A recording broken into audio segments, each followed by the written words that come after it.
baby gorillas! And I think this should be quite interesting. We'll find out what's been said by our parliamentarians with regards to this.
So, I'm not quite sure what to expect of this, so we'll just, I thought this might be quite interesting, find out what is being said and what the ramifications of this is.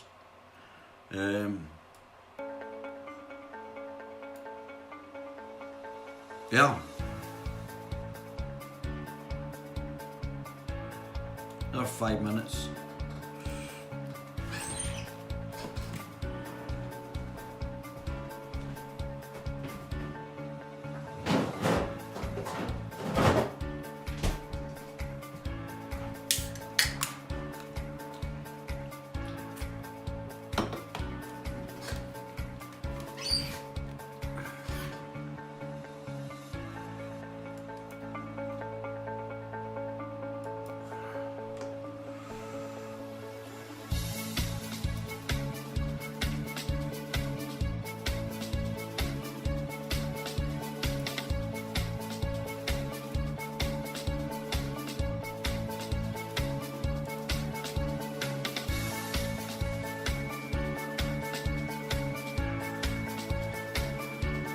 No matter what you're doing right now, eToro is the fastest and easiest way to handle investments without...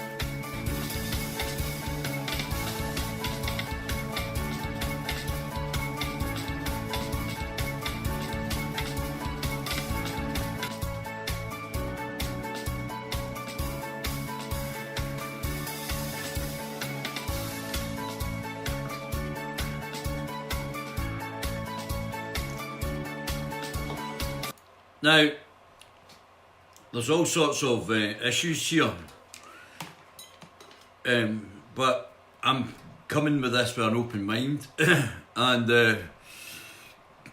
let me just check if this is actually working. Coming here with an open mind and seeing what everybody's saying,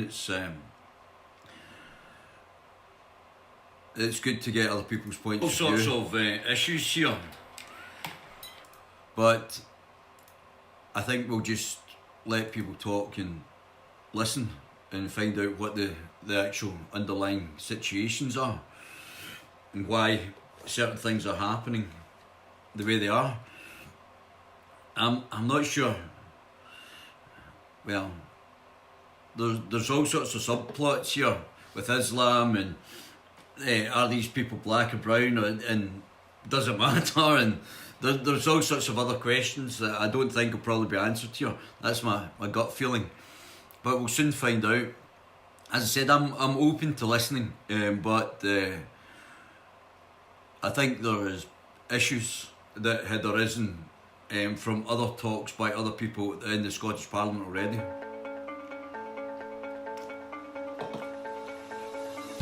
And especially in a week where we've seen an MP get murdered, 5 people in Norway being murdered, and the political class not addressing the underlying issues that had happened because of this, the blaming anonymity on the internet, which should be alright.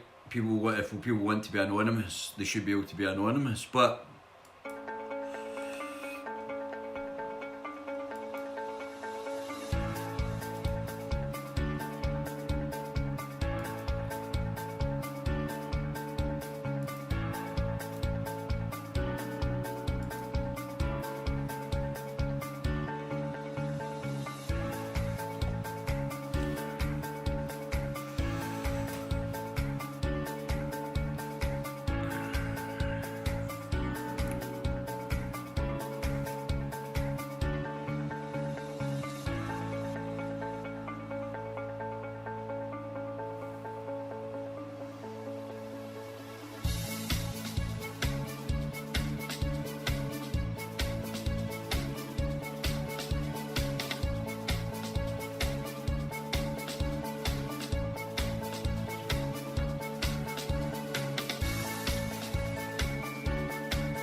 there's a guy called Fumi who does some great stuff on YouTube as well. And slavery.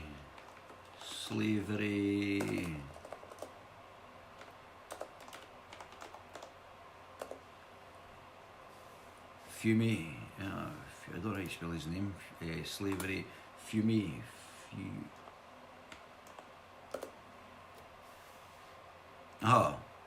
So this is Fumi. I'm misspelling his name here. He's actually done some very interesting things about Scotland. He's taught me something about Scottish history that I didn't know as well. Scotland history tours. Here's the thing about slavery. Just saw it today. Slaves, there it is there. Exchange for serfdom and slavery somehow hadn't worked. The final Parliamentary Act liberating coal miners came in 1799. But let me make 3 quick points. Might go back and have a wee look at that one as well. He does some good stuff. A lesson from Scottish history. From a Scottish point of view. Quite interesting. Quite interesting. We'll leave that open. Potentially go back to that.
Oh, here we go.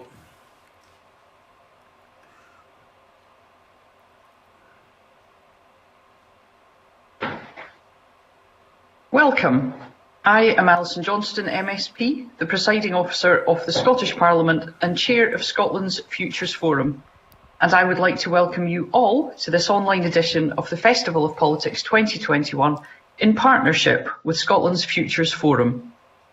This afternoon's event is about diversity in the political world, and our partner for this event is the Coalition for Racial Equality and Rights, known as CRER. I'm especially pleased that CRER has partnered with us, as we are also part of their Black History Month of events, films, podcasts and workshops. We are delighted that so many people are able to join us online today, and I look forward to hearing comments and questions from our audience as we get into our discussion.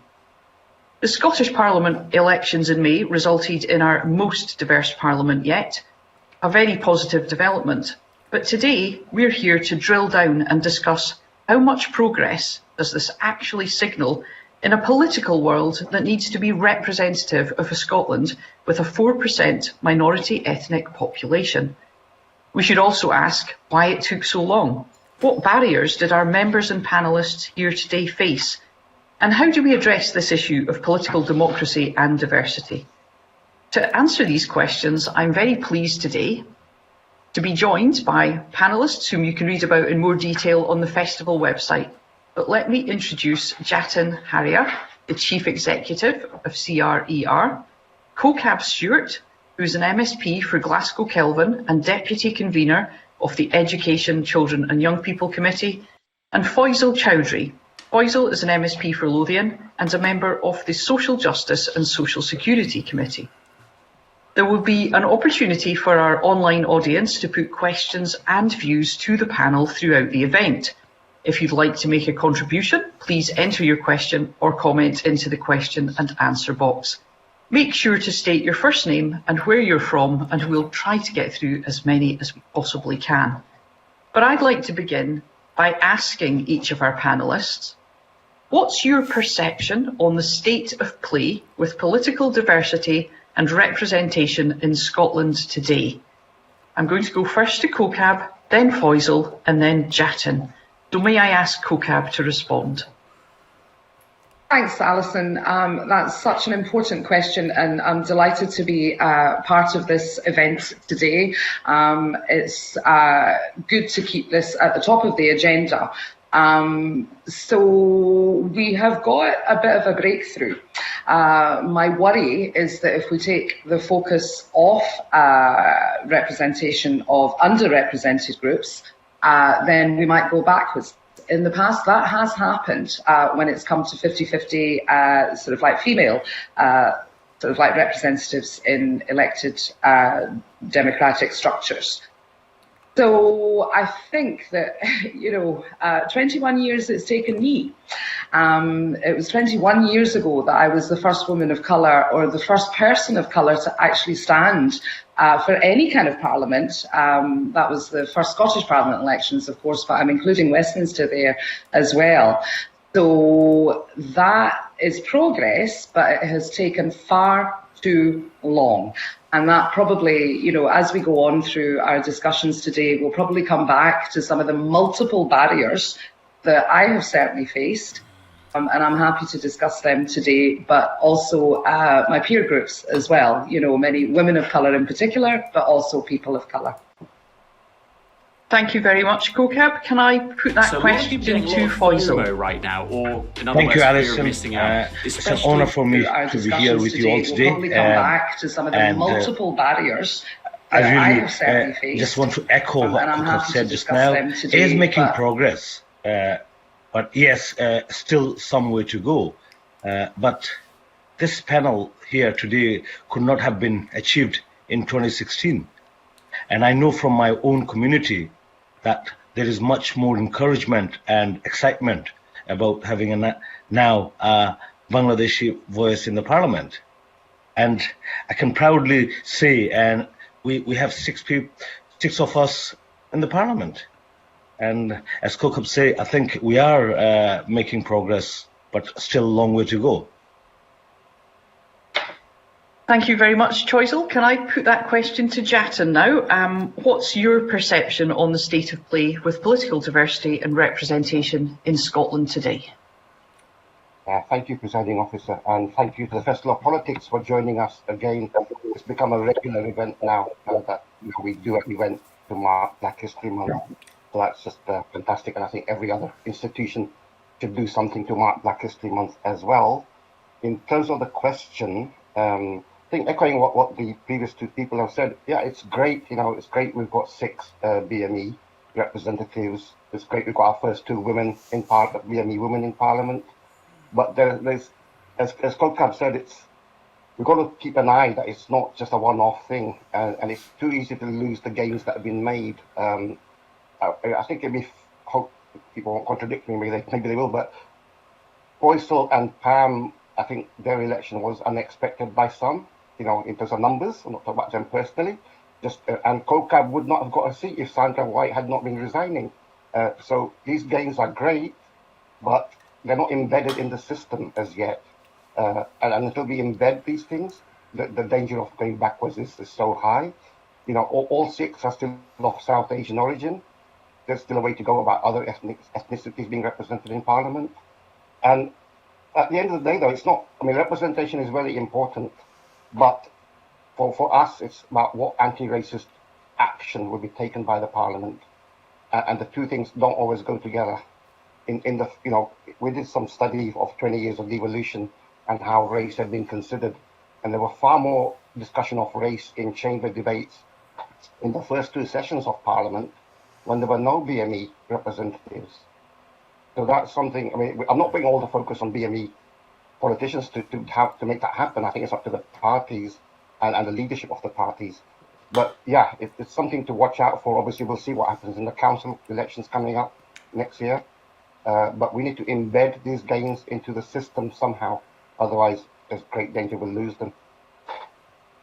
Thank you all. So I think the message that we're hearing loud and clear is that progress isn't necessarily linear. We can't take it for granted. We can't think that this is necessarily the first step towards the truly representative Parliament that we all want to see, and that we have to make sure that there's no slippage from now on, that there is only progress. So, you know, we've got a chance to explore how we make sure that that happens.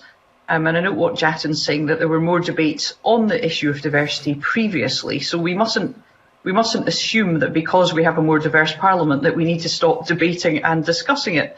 So can I ask what you see as the barriers in encouraging more Scots from minority ethnic backgrounds to enter the world of politics on a community or council or national level?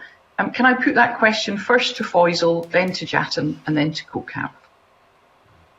Thank you very much, Alison. I would say racism, cost, networks, and prejudice.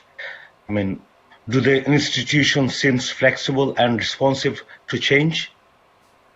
This is the first time in Scotland that asylum seekers and refugees have been able to vote alongside the rest of the population. And this should be welcomed. And having the vote is a good way of increasing engagement with Scottish Parliament. It's important that everyone in Scotland sees the Parliament and its MSPs are there for them. I made a promise when I was elected to bring everyone's voice into the Parliament. So I've been visiting projects and arranging to do recording when needed, and welcoming everyone to come along once we are able to fully use the building again. That has to be truly mean everyone. If you think you are being heard, it's more likely you will engage with politics, and that could go on to people playing a role themselves at every level. So I think it's engaging with people, bringing them into the Parliament, and you know, it's just getting them involved and make them feel that they're here and they're part of us. Thank you. Can I put that question to Jatin? Question of barriers. Yeah, I would turn that around because I think the parties themselves need to make changes.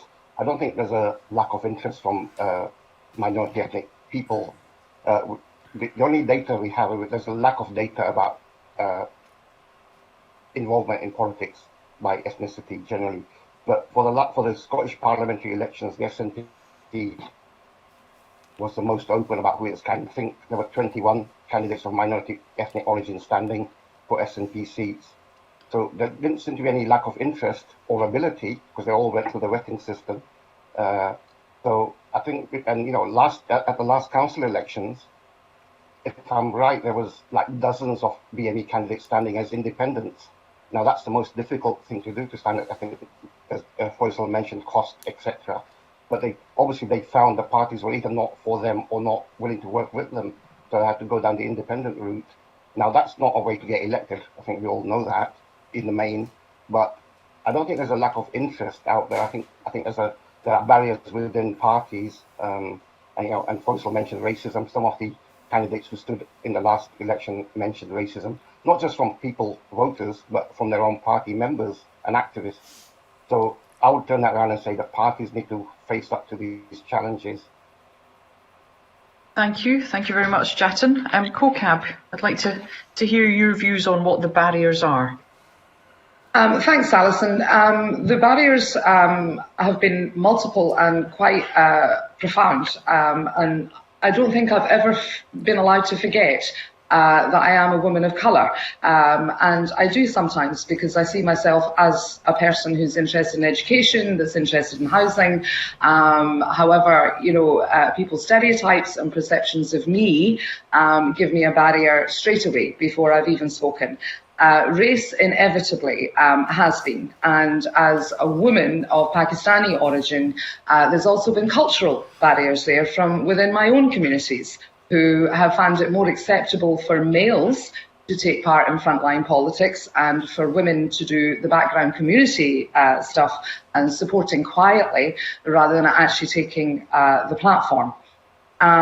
Gender has inevitably had something to do with it, and in the past what I've found is that people have said, oh, CoCab, I can't believe that you haven't been successful because you're a woman of colour, all these things. But the reality is that the women seem to think that sort of like people from within your own communities will be supporting you and encouraging you and bring you on.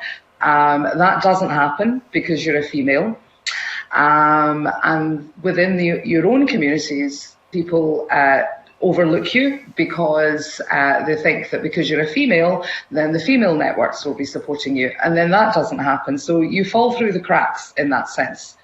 There's also a class issue as well, and having access, as Faisal mentioned, having access to networks and certain groups. There may be social occasions that I don't attend because of cultural situations. So therefore, you're excluded from the networks that are already established. When it comes to, I hear what Jatin is saying about the onus being on political parties. The political parties are made up of people from society. So I would say that it is actually incumbent on everybody to be actually checking, one, possibly their own privilege, and also checking in their own biases and their own stereotypical views. It's an interesting one with racism. We absolutely know exists. We know it exists. And yet, it is actually very difficult to accuse somebody of it or to call it out. We all say you should call it, call out racism, whether policies, procedures, rules that are set by political parties or any other body, actually, any other selection body. It's the same in recruitment processes and jobs as well, where ethnic minorities are also underrepresented in many spheres, including in teaching, especially when it comes to promoted posts. And people, the rules have not been created with input from people from underrepresented groups. And that's what I found, is that, as soon as I sort of jump through one barrier, one hurdle, another one appears and another one appears, and the rules of engagement constantly change. And I have to say, it's absolutely exhausting to navigate that kind of sort of, landscape that you have in front of you. But I am very optimistic. I will sort of, close my comments here on an optimistic note, is that people like myself and Faisal, who have been champions of anti-racism, and we have campaigned quite sort of visibly on it. So I hope that addresses a wee bit of what Jatin was saying, is that it's not enough to be here. You actually have to be visibly anti-racist and visibly promoting diversity and making sure that, now that the door is opened, that door remains open for the next generation coming through. Thank you, CoCab. I'm going to put the next question to Jatin and then to Faisal and then back to CoCab. And it is, how important are shortlists, quotas, and selection committees when it comes to political diversity? Extremely important, because they, you know, in a number of seats, whoever the candidate is for a particular party, if that party is in the majority, will, you know, they'll win. So the choosing of candidates is even more important than anything else almost. So, and that's what I said, you know, last time around, and I don't want to pick on the SNP, but that's the only party we have any good data for. There were 21 candidates standing, so they passed all that internal vetting. But then it's also about if they're standing on the list, where they are on the list, because you know, a lot of people were lower down the list with no chance of winning really. The law is still unclear about whether we can have all black shortlists and things. And, you know, I have to praise the SNP for taking that action of promoting some of their minority candidates top off lists. Unfortunately, not the winnable lists, not the winnable regions. But it goes back to we need parties to have a much more diverse membership to start with. As Coca was saying, these are made up of individual people, you know, of the general public. But we have no data about party membership and ethnicity.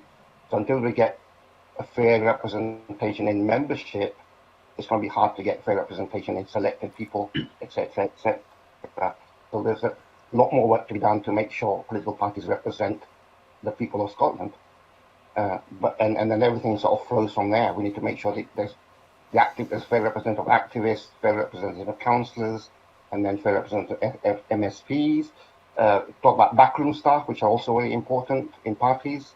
Do we have any data about ethnic origin of party staff? I don't think we have any. So there's a lot of work. Again, I'm going to put it down to parties that they've got to do a lot of this work. And at the moment, it doesn't look like they're really doing as much as they need to do. Thank you. Can I ask Faisal that question? How important do you believe that selection committees, quotas and shortlists are when it comes to achieving political diversity? Very, very important. I think, I mean, if you look at what Labour Party has done with Women's 50-50, I mean, if there is a quota for others as well, then I think we'll achieve that. But I think if you look at the membership list, you will find very few ethnic minority people joining the parties. I'm not sure about the other parties, but I've seen during my election procedures, I've seen the membership list, and I know the percentage of our ethnic minority people. I think the other thing is, I'm not sure why we're not reaching out to them. When I was talking to people from ethnic minority background, what their voice was that when it comes to decision making, there is hardly anybody, and I think Coca touched on that. When you go into people selecting candidates or making decisions, there's hardly anybody from ethnic minority background. So I think there's, as I said at the beginning, more work has to be done, and everyone, and what Jatin said, all parties need to look into their policies, and we have to find a way. And where we are, I don't think it's good enough. We have to have a quota system, and if that is in place, you'll get more ethnic minority people. And as I said at the beginning, since I was elected, there's a lot more people from Bangladeshi community has joined the party. And I think that's the way forward. We all who are elected have to talk to people, meet with people, and bring them into the parliament and tell them what MSPs, MPs and councillors do. And I can see a big interest in the council election. Not sure how many will get selected, but time will tell. Thank you, Faisal. So from our conversation there, I'm picking up on the need for an intersectional approach. Let's not just simply focus on race or gender or class, but let's tackle all of these issues, and clearly support from our panellists for, well, just for, you know, affirmative action, for quotas, perhaps, for a really, you know, for an embedding of action that means it's not a lottery, that it's not accidental, that we really do everything that we can to promote diversity. I have a question from our audience. This is from Mustaq in Leicester. And the question is, hi all, Should Afro-Scottish history be added to the curriculum in schools? And I'm going to go to CoCab and then Faisal and then Jatin. Thank you, Alison. To answer that particular question, I think that decolonisation of the curriculum has already started to a certain extent, and I do applaud the various council local authorities across Scotland that have already taken that on, but we have much, much further to go on that. I've been a teacher for about 30 years. And at that time, during that time, I've had to actively sort of like seek out alternative histories. For instance, when we've been teaching the war, and well, when I say the war, sometimes we do the First World War, the Second World War, I'm encompassing that. However, the role of people from South Asia, for instance, the contribution of Indians and Pakistanis, Afro-Caribbeans during that time is totally overlooked. So I think that from a broader level, I absolutely agree that we need to decolonise the curriculum so that we get a more accurate history that is actually more relevant to our youngsters, and they can see their heritage and the essential role that they have played and their heritage has played in the advancement of the world, really, in that way. Because I can tell you, children do feel quite invisible, and the reality is that a certain percentage of your class do switch off. And when they question it, I often find that as practitioners, we're not all as confident to look beyond just the narrow curriculum that is put in front of you. But I am delighted to say that there's been, huge improvements, and there's loads of resources now that are available that people are tapping into. Thank you, CoCab. Can I put that question to Faisal? Much, Alison. I totally agree. Black history needs to be part of the curriculum. History should be, told fully, and children need to be taught. I mean, in my previous role as a chair of Edinburgh and Lothian Regional Equality Council, I've worked very closely with quite a lot of schools, and listening to the students from ethnic minority background, the stories I've heard were very, very painful, and quite a lot of people were doing stuff, but they were not aware of that they are hurting other people by doing this. For example, if you go to a Muslim girl and pull her hijab and say, "Oh, what's under your scarf?" That's people, or if you go to an African person and say, touch his hair and say, or her hair and say, "Is that how you were born?" So there is a lot of things we have to teach our children from the very young age, and I totally agree that it's got to be part of the curriculum. Wales has done that. Why can't we? We should, we should learn from each other, and I think if Wales can do it, we can do it as well in Scotland. Thanks, Faisal. Can I put that question to Jatin, the influence of what we learn in schools on acceptance and boosting diversity in all our public bodies? Yeah, I agree with the previous two speakers. It's not about acceptance. I'm going to use another phrase which I also don't like using. It's about normalising black people. Looking at the black presence in Scotland, but also Scotland's role in the world, especially in empire and colonialism. And at the end of the day, it's all about challenging racism. That's why we have Black History Month, and then hopefully work across the whole year, not just in 1 month. That's why we're campaigning for a National Museum of Slavery, Empire, Colonialism and Migration. It is to tackle racism, and I think, as we've all been saying, that is at the root of everything we're trying to do. And if we can solve that, and I'm not saying we will solve it in the short or medium term, but then we would have more equal representation, and we would have better policies that impact on all people. So yeah, it's something. I hear what CoCab is saying. It's back to the steps are being made, absolutely, we need to make sure the momentum continues, and it's going to be a long, hard process. It's not something you can do overnight. It'll need resourcing. I think that's where government can come in and resource it better. As Faisal said, other places are looking at it as well, so we can learn from them. But it's hopefully, again, like we said at the very beginning, hopefully it's not just flavour of the month for the time being, because it's so high on the agenda just now, and other things will come in as they always do. So it's the job of everybody to make sure it stays high on the agenda. Thank you, Jatin, and you are quite right. It's not about, I think, you know, when thinking of acceptance, we've become wholly accepting of having parliaments and public bodies and institutions that aren't properly representative.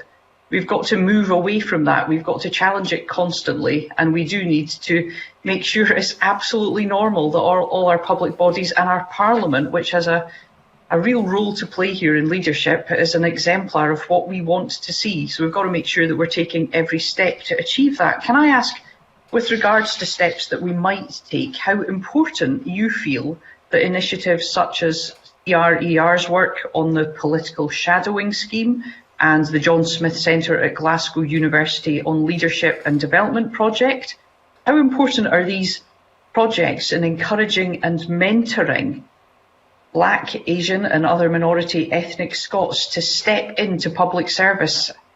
I'll put that question back to Jatin in the first instance, and then I'll go to COCAB and Faisal. Okay. Yeah, we've been before lockdown. We were running a political shadowing scheme mainly for young BME people to pair up with politicians and things. We saw that as a two-way process. It was for the BME people, partly to get access to networks, as has been mentioned before. You know, it's to be normalised in the political system, in Parliament, etc., etc. But also, we thought it would be of benefit to the politicians themselves to learn from the Black people that are shadowing them. You know, I don't know, it may be a lot of politicians don't come across very many BME people in that setting on a day-to-day basis. As I say, I think the staffing of politicians and Parliament and all the party staff, that probably needs further work as well. So it's important, but I go back to what I said. I mean, I don't want to put all the onus on BME people. It is for the politicians and the parties. So it would have been great if they'd created this scheme instead of us having to create it.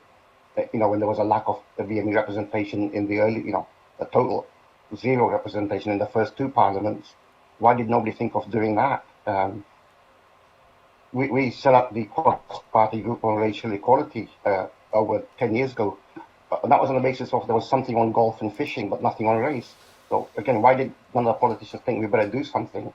So it is, unfortunately, and you know, especially repeating ourselves, these things are cyclical. You know, flavour of the month just now, there's a lot of attention to it.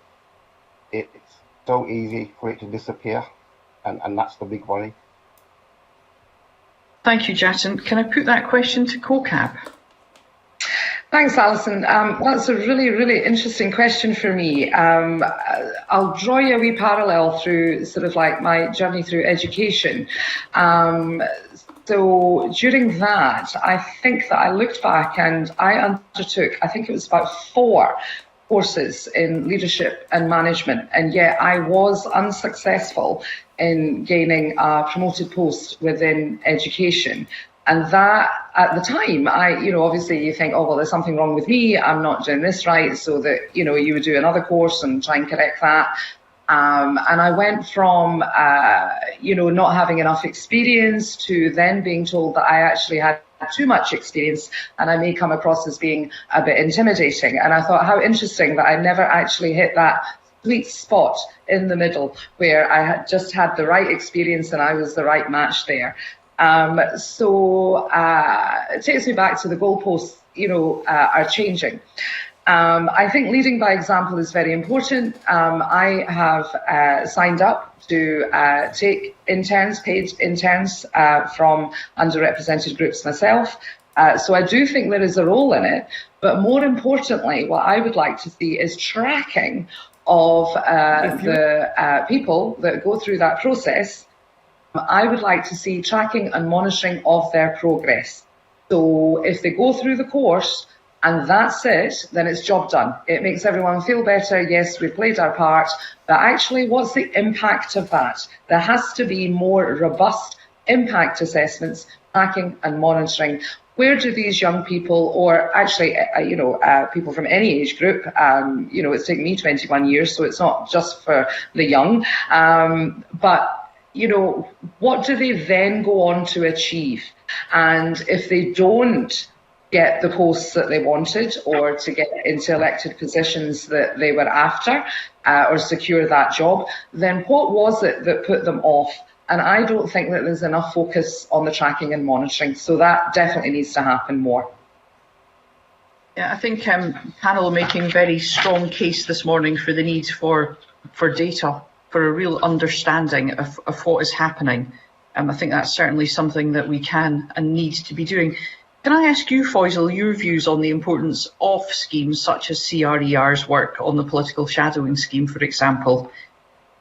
I think this is what needs to be done. I mean, since I was elected, I'm going to go in a bit different line than what Jatin and Cook have said, because I don't want to repeat what they've said. I totally agree with what they're saying, but since I've been elected, I've been getting quite a lot of emails from ethnic minority people who wants to go into the parliament and see the work we do, like to get some work experience. And I think that's the way forward. If the door is open, I mean, at the moment, they're really happy to see that 6 of us is there, and they feel that they can get access to us. I don't know how many MSPs or MPs or councillors shadowed an ethnic minority student, because until you take them in, I mean, recently I've had quite a lot of meetings with groups from business community, and whenever I ask that why ethnic minority people are not encouraging their children to go into politics, and the answer is the access was blocked to them, and they felt that they were only going to be taken in where just to fill up the numbers or tick the boxes. So if, for example, couple of them said that they tried to get their kids to join an MP or an MSP for their work experience, which they didn't manage to get. So since I've been elected, I've had a lot of emails that people want to come into the parliament. And of course, my reply was, once we are open, I will open the door for them. And I've done it as my role in LREC.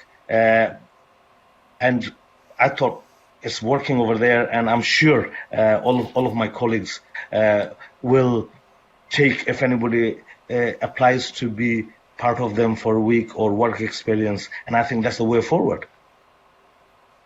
Thank you. I mean, it's absolutely, we cannot leave.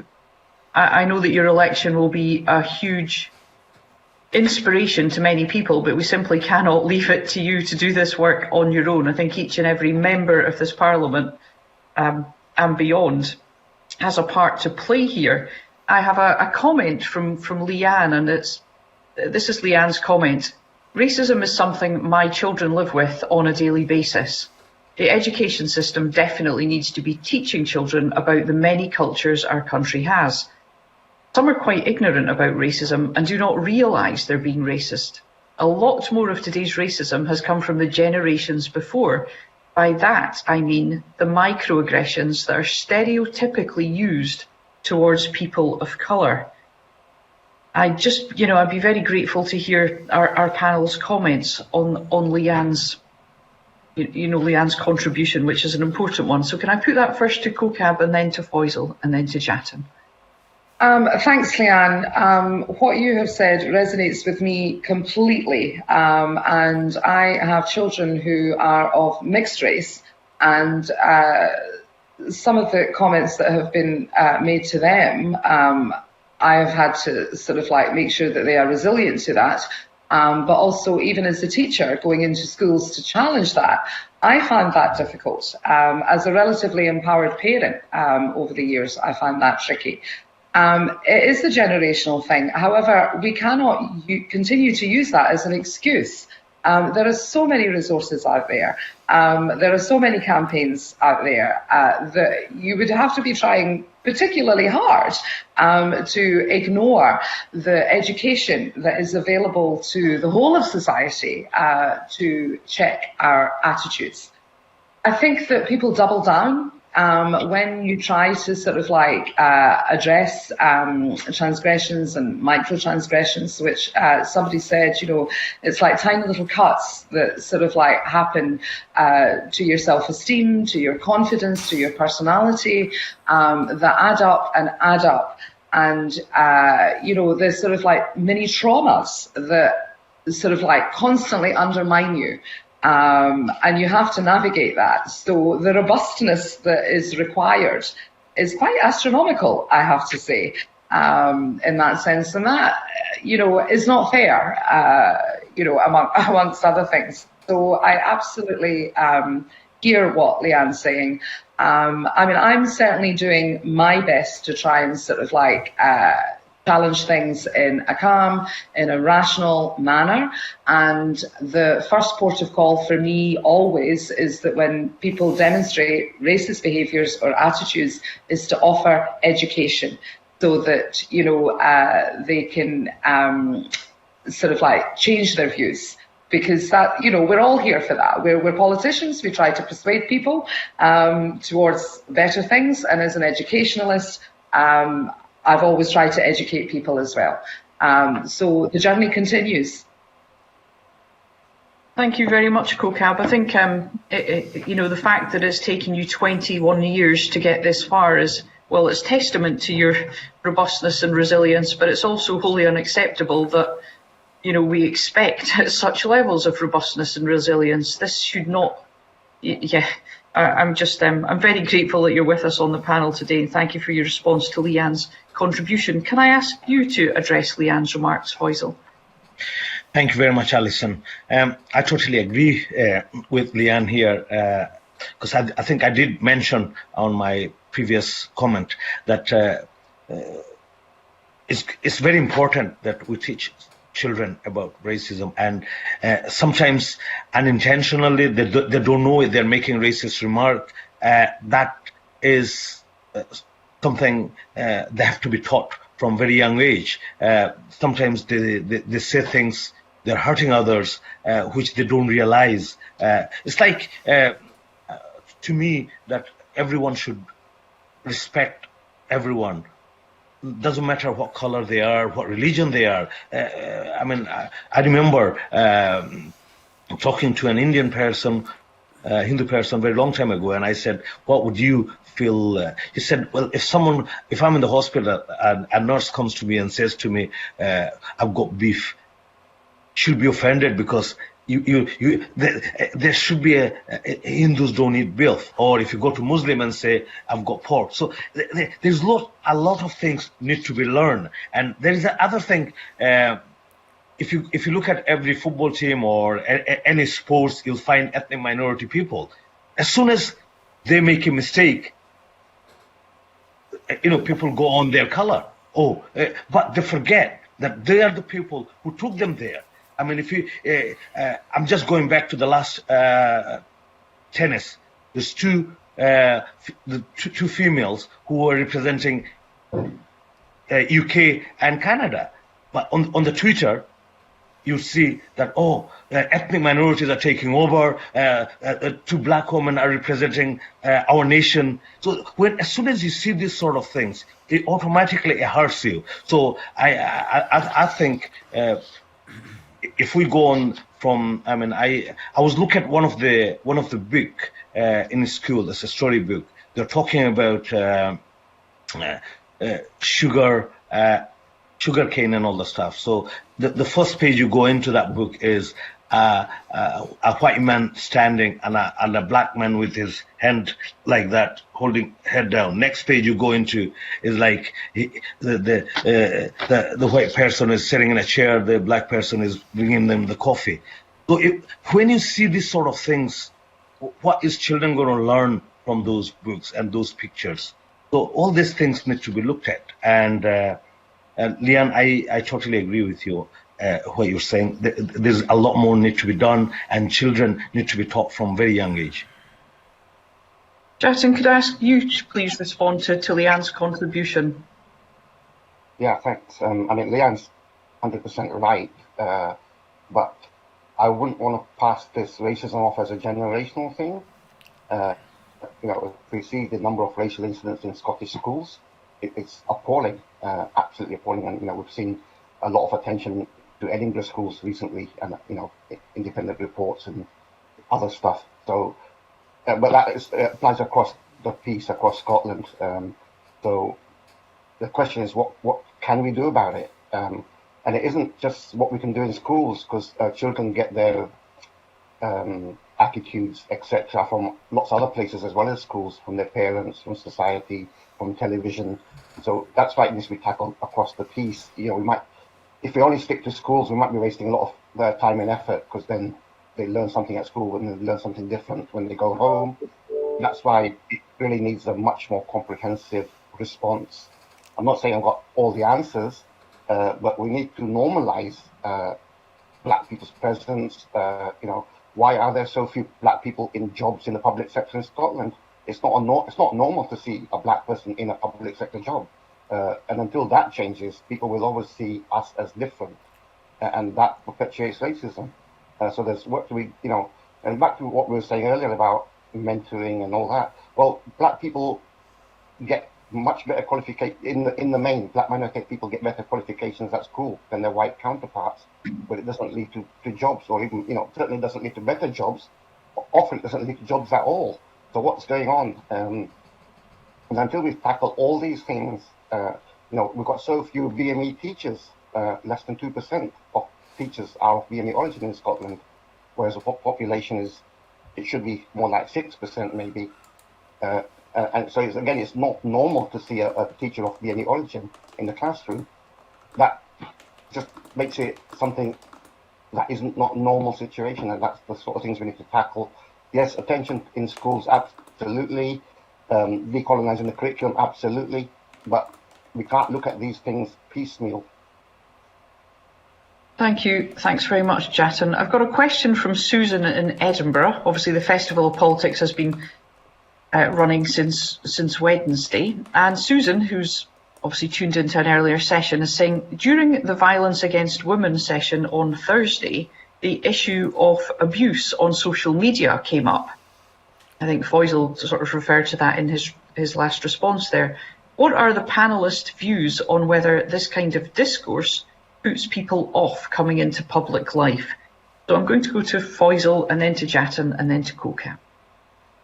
I think I'm a victim of that as well, social media. I think it's totally unacceptable, and there is got to be more scrutiny need to be done. And I just recently, someone created a fake account with my name and my pictures, etc. And when I reported that to the Facebook, I got a reply back saying that it falls in our, so we're not going to remove that. And then I replied again, and I said, a person who put a picture of me and a photograph of mine in there, and you're saying it's okay. But I think it's totally out of order when people go on and start putting in, I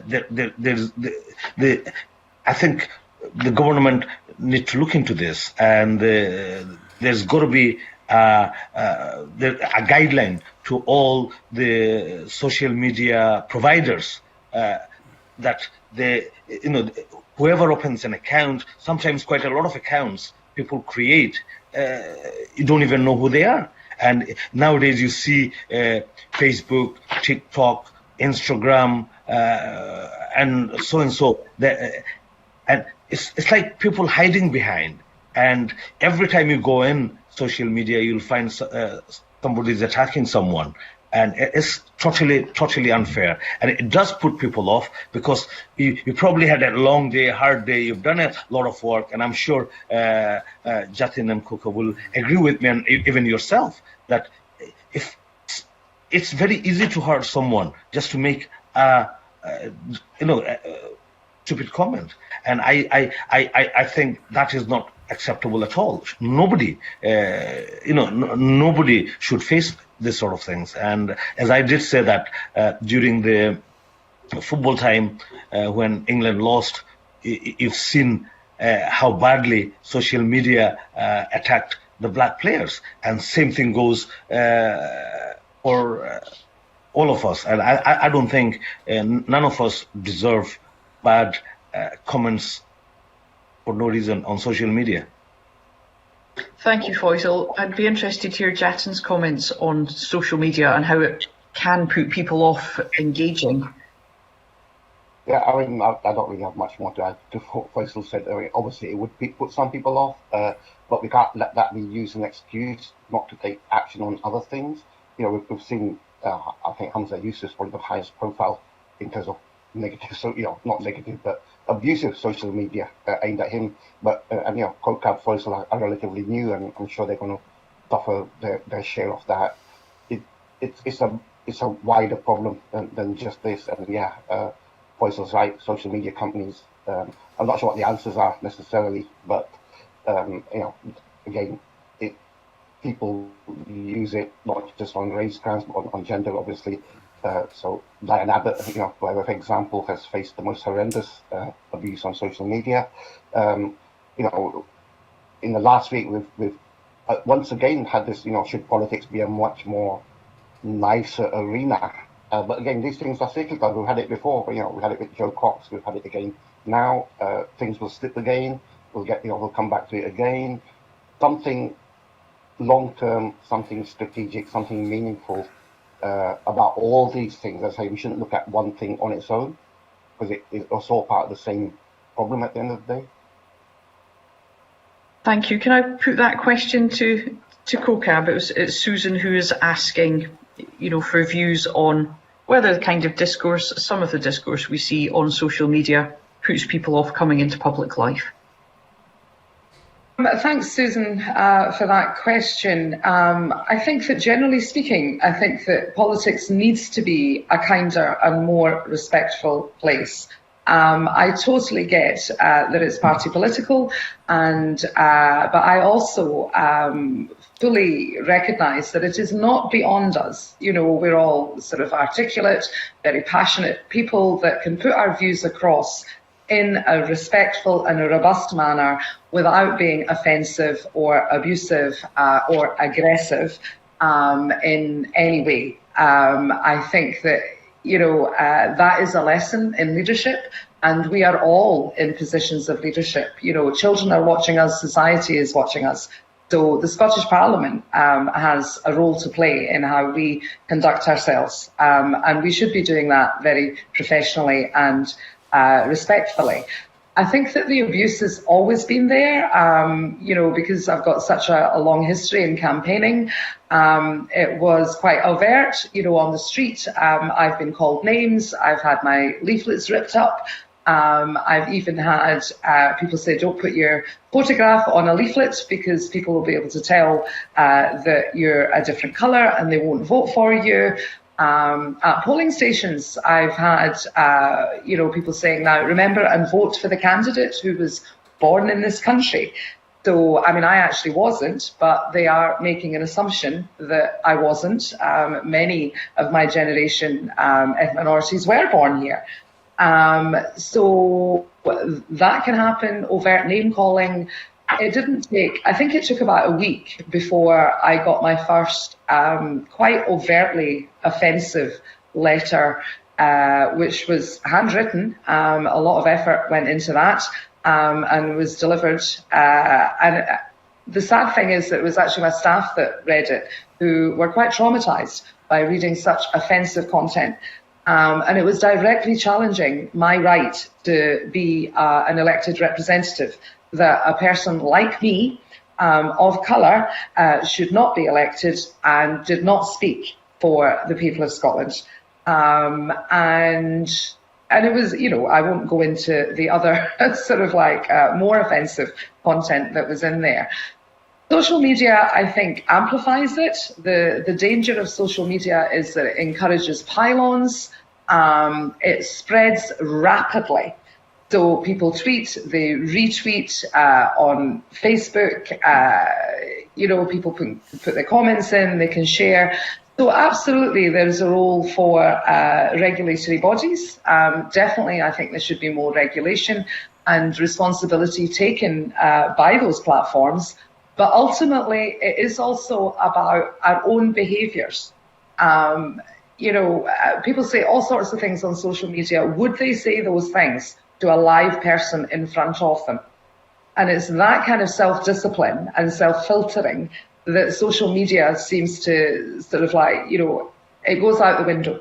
And I think that that's a real shame, because actually I think social media has a very important role to play and can be a great force for good as well. So it is, again, about education, about challenging your own assumptions, thinking before you make that offensive tweet. What are you trying to achieve? And is that the best way to achieve it? So it's questioning yourselves. And does it put people off? Absolutely it does. If you come from an already marginalised group, if you're already underrepresented, if you're already invisible and silenced and not listened to, absolutely that is going to put you off doing that. But then it's up to all of us, I think, to make sure that we build people's confidence and, unfortunately, take advantage of the training courses that are there for us as parliamentarians to help us cope with online abuse. But certainly, I think that, with people being at home a lot more during the COVID crisis, well, we're still in it. A lot of people took to social media and ended up in echo chambers, and it has become quite toxic, I have to say. A measured, sensible use of it and switching it off regularly, I think, helps keep you sane. Or ignore it. Thank you. I have a question from Daniel, and Daniel is asking, how are our vibrant Black and minority ethnic communities contributing to discussions on the big social issues of the day, such as assisted dying, for example? Can I put that to Jatin, and then to Faisal, and then to COCAP? I don't know the answer to that. I would assume the very variety of views on assisted dying, for example, is similar in BME communities as it is in white communities. I don't think there's a racial angle that I can obviously see to it. So I think it'll be a reflection of wider society. But that applies to a whole host of social issues. It's really good to see we've got BME representatives from a variety of political parties in Parliament. It's not just one party or two, parties on the left, for example. So, VME communities are as varied as anybody else. And that's how it should be. Thank you very much. Over to Faisal. Yes. Thank you. Thank you. Carry on, Faisal. Thank you very much, Alison. I was hoping you're going to put Cook up before me on that one. But I do, obviously, I do have I'm a bit of interest in here, because if I talk it, I'm a Muslim person, and if I bring in my religious aspect to that, and what Jatin said, if it becomes a community issue, then my answer will be different than what presentation I'm hearing. But then again, this is one chapter I really didn't want to get involved, and being a new MSP, sometimes I find it very difficult when it comes to, of course, we are part of that. I'm willing to listen to people, but when it comes to religious aspect of that, is that to me, if I ask that to my dad or my imam, or if I go to Hindu mandir and I speak to anybody, I think all will give me the answer that death is not in the hands of yourself. So to me, this is something very, and I'm looking at it very closely. I'm listening it very closely, and I think it should be more talked about, more debated, and as I said, I do have conflict of interest in here with my religious hat on. No, thank you very much, Faisal. I mean, these are complex issues, and Parliament will have an opportunity, I'm sure, to discuss them in due course. So I'll put that question to CoCab too. I think it's a question just about, how these issues of public debate are debated more generally, how they're discussed. Yeah, Alison, I agree with that. It's important to recognise that BAME communities, I alluded to it earlier, is that yes, we're interested in racism because we have to be. But believe you me, I would rather not be talking about racism and not be talking about equalities issues all the time. And I know that BAME communities are just as opinionated on all the social issues of the day. And certainly in my constituency, housing is a big issue, transport is a big issue, business, local businesses, and their experiences are enormous issues. So I think that, in the usual way of community activism, I think that in my experience, it usually starts with discussions within a safe space.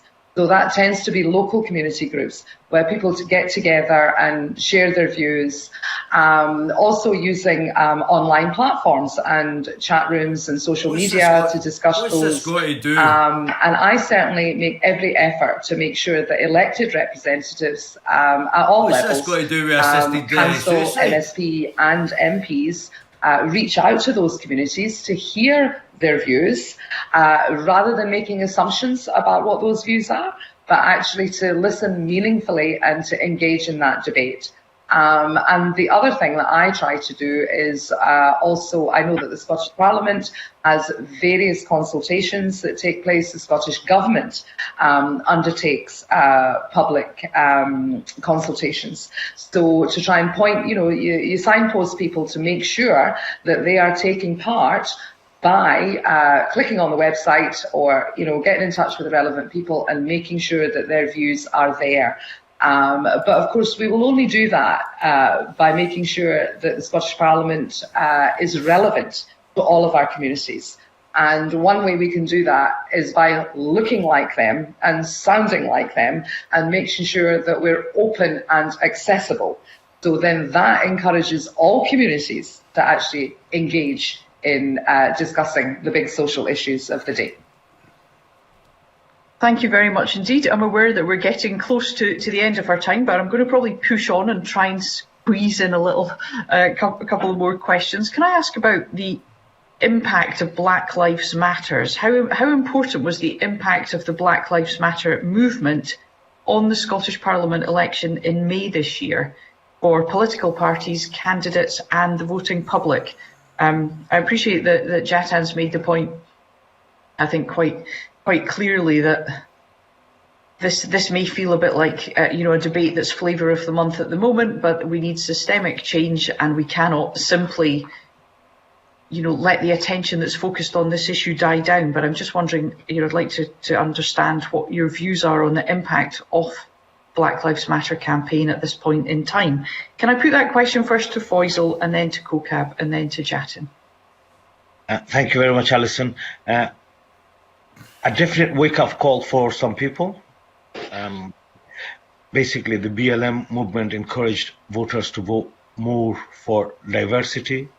It became a political movement. I joined the protest outside the Parliament. One of my first speech as an MSP, demanding no more George Floyd. The internet and worldwide communication has its problem, but in this instance, we are quickly able to see demonstration in Australia, have conversation with activists across the globe. So I think it is a very wake-up call and got people out to vote, and that's about it. wake-up call to everyone. Thank you very much. Can I put that to CoCab? Alison, yeah, I think that it was significant, but probably not as much as we would like it to have been. I think at that time, obviously, you know, when tragic events happen, and sadly they happen too like often, and they do actually happen regularly. So, you know, people came together, and I remember an online event where Black people were able to come along, express their views and opinions in the context of, like, you know, dreadful racism in every area. Elected members came along to that and listened to it. Now, I do believe that there were a few parliamentary questions that were put down, and there was a discussion about it. At that time, we only had two, you know, ethnic minority members in the Parliament that were there, but I take the point that it's incumbent on everyone to be discussing it. From that, have I seen any lasting legacies? I'm not sure that I have. I'm constantly having to refer back to it. So I do get what Jatin's saying about the flavour of the month. It cannot be that. But what I do think has happened is that the momentum for change, I think, has become irreversible. I think we are definitely moving forward. The younger generation, younger people, certainly in my experience, students in particular, they became very much more confident in challenging racism and calling it out, having the discussions with their parents, having the discussions with their, you know, with their peers as well. And that is fantastic. That is sort of like, you know, everybody doing the job, because we should all be doing the job. It cannot be left to a few of us. And to see people not being afraid of being challenged back or getting that resistance back, they were prepared to take that on. And I think that was a great thing, that now we do have a generation of people whose expectations are high, and so they should be. Thank you. Jatin, can I ask you about your views on the impact of the Black Lives Matter movement? Yeah, I think for us, it was Black Lives Matter and also COVID almost coming together, and COVID showed the big discrepancies that were applying to Black minority ethnic communities. There's a health policy, social policy, etc. And the two things are very much linked together. You know, a lot of the COVID impacts were as a result of social deprivation, which impacts far greater on Black minority ethnic communities. So I think the combination of the two things almost at the same time is what led to you know, as CoCab says, momentum for change. But having and so there's a much greater, I don't use that word, understanding, acknowledgement of institutional racism out there just now. I think, yeah, I didn't want to use the word understanding because I'm not sure that there's a greater understanding as yet. But obviously, first you start with acknowledgement, then you lead to understanding. So that's where we need to get to. Having said that, I spoke earlier about racial attacks in schools or racial incidents in schools. I'm not sure, I haven't seen the data, the most recent data, but I'm not sure it's declined. And that would be one of the successes of Black Lives Matter if we stopped or you know, severely decrease the number of racial incidents in schools. I don't think we're there yet by any means. So I hope CoCab is right in terms of momentum for change, but only time will tell. Thank you, Jatin. Now we are over time, but I'm going to put one more. You know, as you would expect, there's been a lot of interest in our session this morning. There've been many questions via our event chat. But we are out of time, so my apologies to those that we've not been able to take today. I think we will be back for further discussions on this issue and issues, you know, regarding wider diversity too. But before we close, I would like to give each of our panellists 1 minute to sum up the key points for them raised in discussion today. So if I can start with CoCab, then move to Jatin, and then finally Faisal. Over to you, CoCab. Thanks, Alison. I think for me, what's been great, first and foremost, is to have an hour to actually get underneath the big issues and to actually have a proper discussion. More often than not, it's about sound bites, whereas I think we have explored the issues in a bit more detail. I think we all recognise that progress has been made, that a few barriers have been broken. However, we cannot be complacent in any way whatsoever, and we need to make sure that the momentum that we have gained keeps going, and that is incumbent on all of us, and especially the Scottish Parliament, as a beacon of good practice that is representative of a modern, diverse, inclusive Scotland. I think from my point of view, just very quickly, I'll tell the story. When I went back to say goodbye to the kids at school, because I was still teaching right up until getting elected, and one black girl in particular who had never thought about the Scottish Parliament, didn't think it was for her, there was no relevance at all. And she said to me, she says, I can't believe that my teacher, who looks like me, is now an elected member as an MSP. Do you think that I could do that job, Mrs. Stewart? And I said, yes, you can do that job. And she said, but it took you so long to do it, because I've read your story online. What makes you think it will be easier for me? And I said to her, I says, listen, I says, it'll be easier for you because you have me there. I have opened that door for you, and I will be there to make sure that I can represent you until you can come and represent yourself and everybody else. And we do represent Scotland. We're not just representing the ethnic minorities. We can and are fully capable of representing the constituents that we serve. Thank you, CoCab. Can I move to Jatin? Yeah, thanks. I think my takeaway from today is, representation is really important, but what we've seen from some of the questions is anti-racist action is also as important. And the two go hand in hand to a large extent. Luckily in Scotland, race has not become a party political issue, so we can all work together on things. And I suppose, if I can just abuse my position here, CoCab's right, is, DME representatives have a range of interests and are not just there to look at race or equality, but there is some onus on you as to keep it on the agenda as well. So my plea would be for the 6 of you to form a parliamentary black caucus and use that as a method. That's not racist. Other MSPs on their toes about this issue. Thank you very much, Jatin. And to Faisal, if you could give us a 1-minute summary of your main points from today's discussion. Thank you very much. I think I would like to thank organisers for organising this, and what is coming out from today is very clear.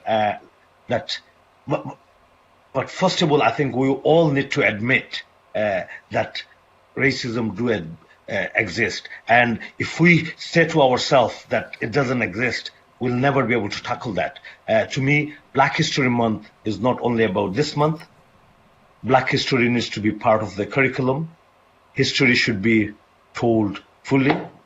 I think the message for everyone is, let's work together and create a humanity to be proud of. We can all be part of making difference.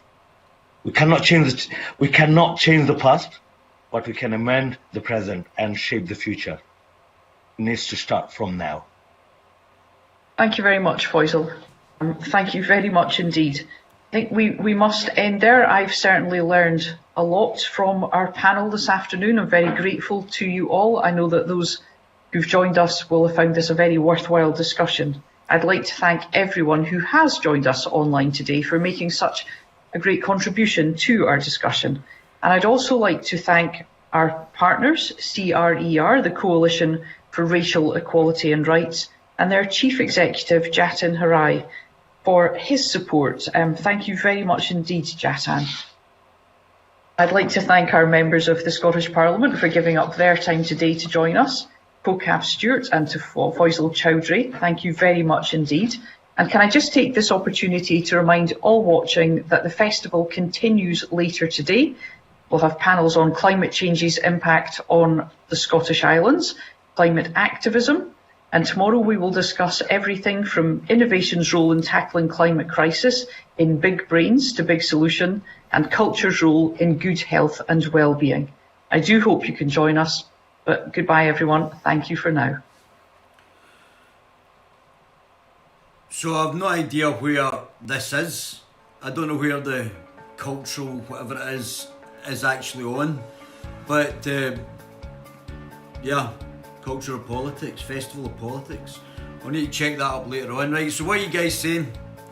Get rid of that. What are you guys saying? Right, I will address your comments. Getting cheeky comments already. So house in my city elsewhere are heavily minority or 2, 3, 4 bedroom is the minimum for replacement level family. They planned our low number a century ago. Interesting. How did they do that? Proper European men have strong territorial instincts. This nonsense is going to last much longer. Men before us worked too hard to hold down this island. For our folk, we are angry as F. These clowns are clueless. We want outsiders gone. You woke fat heifer. Laugh out loud. I saw that you are ignoring the comments. Well, I was only ignoring the comments because I was listening to that. It was very difficult to talk over them. So it wouldn't have been good for me to talk over, and I couldn't pause it, so I couldn't stop it and then address the comments. So it would have been bad for you to listen to them. Laugh out loud. I saw you're ignoring the comments. Probably time I unsubbed. Well, I brought it to you. I brought this to you so you could actually see what was happening. So you if you're going to sub and unsub, that is up to you. But yeah, I think there's issues. What we're only getting is one side of the story just now, and this is the problem. It's all one sided. There was 3 people killed in the same way that George Floyd was killed, with a knee in the back. There's been allegations that this was taught to the American police by the Israeli military police. I don't know whether it was the police or the Israeli military. I don't know if that's a lie, so I'm not going to dwell on that thing. But there was 3 people killed in the same way George Floyd was, and one was taped, and that was never put in the media because it was a white officer and a white man, and that was never put in the media, and it was filmed as well, and he died. It's exactly the same way that George Floyd did. Never discussed. And they didn't even discuss the fact of the killing of an MP by a Muslim, or the 5 murders in Norway there. But so racism only works one way. We want to kick the law into... I'm not saying that. But anyway, we've got a very unbalanced situation. Let's see, there's Fume here. Unbalanced situation. I don't know why I've got so few comments here. If you're interested in learning my system for trading the currency markets, I'm going to give you a... But anyway, that's not what I was wanting to see.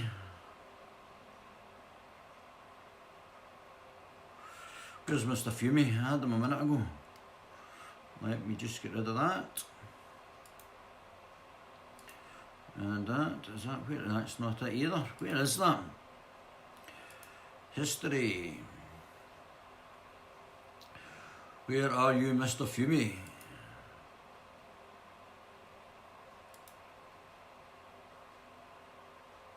How?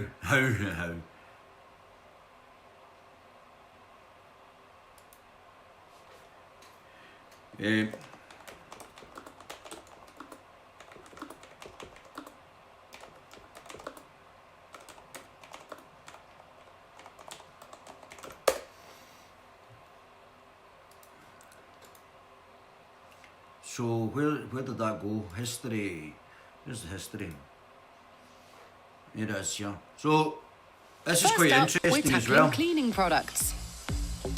We're going to try these new dishwasher. Now we've already seen in 2 documentaries or 2 genealogies that 2 Afro-Brits were slave owners in the West Indies. So this sort of perception of it's white men versus black men, and obviously the Africans sold other Africans as slaves. The Muslims did it as well. I think in the transatlantic slave trade, I'm sure as well. Obviously, if you have a slave trader for a profit, then that's something different. If I say slavery, what image comes to your mind? If you live in the Western world, then even if I had presented a blank screen here, your mind's eye would probably have conjured up an image very much like this one. And with it, a whole basket of attitudes, opinions, and prejudgments that linger. Am I right? But today, I'm going to ask you to think differently. Can you do that? Because in this video, I want to illustrate that slavery is not black and white. Neither is it black and white. Correct. So let's reset for a moment.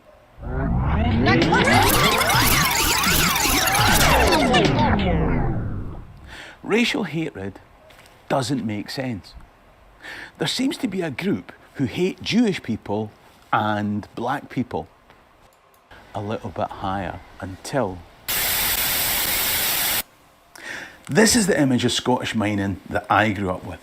Hard-working, noble men, not children, who put in a day's shift at the pit head and lived as members of a free society. So how did the change happen? I've brought you to Scotland's National Mining Museum at Newton Grange, which is worth a visit when you can, incidentally. And I've brought you here to take you back to the 1770s and another look at that freeman-slave continuum. In 1769, John Wedderburn came home to Perthshire having made a bucket load of cash as a plantation owner in Jamaica. 7 years earlier, he'd bought a young slave boy from a ship's captain newly arrived from the Guinea coast. Wedderburn brought the slave Joseph Knight back with him to serve in his home in Perthshire, where he was baptised. But when young Joseph got jiggy with Anne Thompson, one of the other servants, Wedderburn refused to let him live with his now wife and child. When Knight left anyway, his master had him arrested. Now, Knight knew that a couple of years earlier another slave had landed in England, claimed his freedom, and it had been judged that slavery was unsupported by common law in England. Joseph Knight too won his case in Perthshire, but his master appealed and the case went all the way through the various stages of the Scottish court up to the Court of Session in Edinburgh. And the court decided that slavery and its state is not recognised in the laws of this kingdom and is inconsistent with the principles thereof. The slave owner's appeal was thrown out by the Court of Session because we sit here to enforce right, not to enforce wrong. Although in the plantations they have laid hold of the poor blacks and made slaves of them, yet I do not think that it is agreeable to humanity, not to say to the Christian religion. Is a man a slave because he is black? No, he is our brother, and he is a man. He is in this land of liberty with his wife and child. Let him remain there. The court thus held that the dominion assumed over this Negro under the law of Jamaica, being unjust, could not be supported in this country to any extent. Unless he was thinking of working down the pit. The court also held that Joseph... So that's fascinating there as well. Don't think they tell you that sort of story. So there was no slavery in Scotland as well.